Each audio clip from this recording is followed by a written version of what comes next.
Hi guys, it's Mrs. Zimnick, and I'm going to walk you through how to create a storybook on the French Revolution. These always come out really cool. I've got some examples that Mr. Gillespie is going to pass around for you. They are, as you can see, a lot of them are really artistic, but don't worry if you're not artistic, it's okay.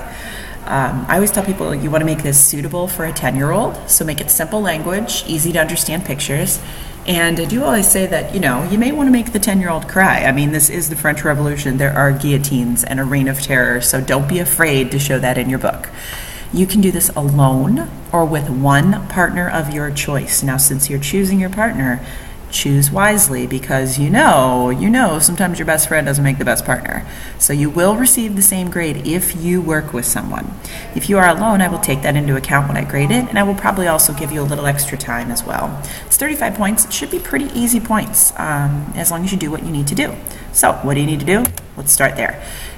We've got some examples floating around here, some really good ones. Some of them, obviously, you can see are very artistic, have some amazing artists here, but some of them still have stick figures and are doing a great job. The bottom line is you want it to be neat, professional looking, accurate, and creative. I need to see you spent some time here. I need to see that you took a little effort. Even if you're using stick figures, you've done it in a neat way. You've colored neatly and nicely. It doesn't look like something you threw together in 5 minutes in study hall. That's the bottom line. I need to see a little effort here. So you can still do all those things with stick figures. But some people do this in the past where they take a character and that character narrates the book. You can do that too.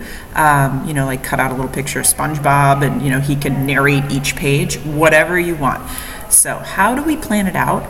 You're going to take 3 pieces of just plain computer paper and you're going to neatly fold them in half, just like this. Okay, so then you've got your own little mini blank book. And what do you do next? You got to plan it. Okay, so you guys are going to get, each team will get a workbook of ideas. It's got the events that you need to have and a picture, a famous picture, kind of a sketch of that, and just a place for you to brainstorm. Key ideas there. But the important part is there are vocabulary words that you need to use on each page. That is the number 4 right here.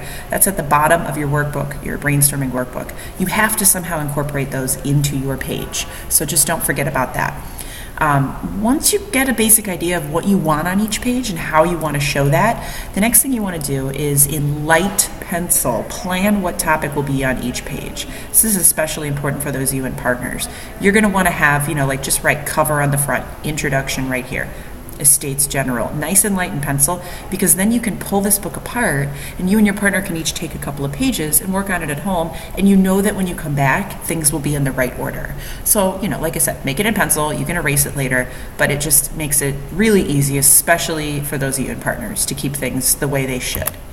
Okay, like I said, you can still use stick figures and do a good job. Obviously, some of the ones coming around are from some people who have some serious artistic talent. Don't worry about that. Obviously, if you have talent, run with it, use it, but you can still do stick figures and do a nice job. Like I said, I've had people take characters, SpongeBob, I remember in the past, and they printed out a bunch of little copies of SpongeBob at home, and he was kind of here in the corner, and he would narrate the book. So it was like the French Revolution according to SpongeBob. You could do that. I've had some people use little cotton balls for powdered wigs. Get creative, have a little fun with it. But you can still do that with stick figures as long as it's neat and it has the required information. So don't forget, what do you need? You need to have a nice visually appealing cover, something that's going to grab the attention of the reader. You want to have 1 page of an introduction on life in France in 1789. What was it like? Think about what we acted out in class. You want to have 6 required events, and those are in the workbook. The Estates General, the tennis court oath, okay? And don't forget that required vocabulary that's on that brainstorm packet. You need to have those words correctly used in there somehow. And then on the last page, you're going to have a conclusion of how this event contributed to the growth of democracy. So how did the French Revolution and the rise of Napoleon bring democracy to more people in France?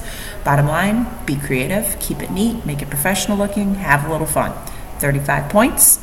So in a minute, you're going to be choosing your partner, you're going to be getting your paper, and use, probably not getting too much into the coloring and stuff today, probably today just planning, but Friday we'll do some actual coloring, and, I'll have all the supplies out for you. So have a little fun, and if you need more explanation, feel free to watch this video again online, and I will see you on Friday.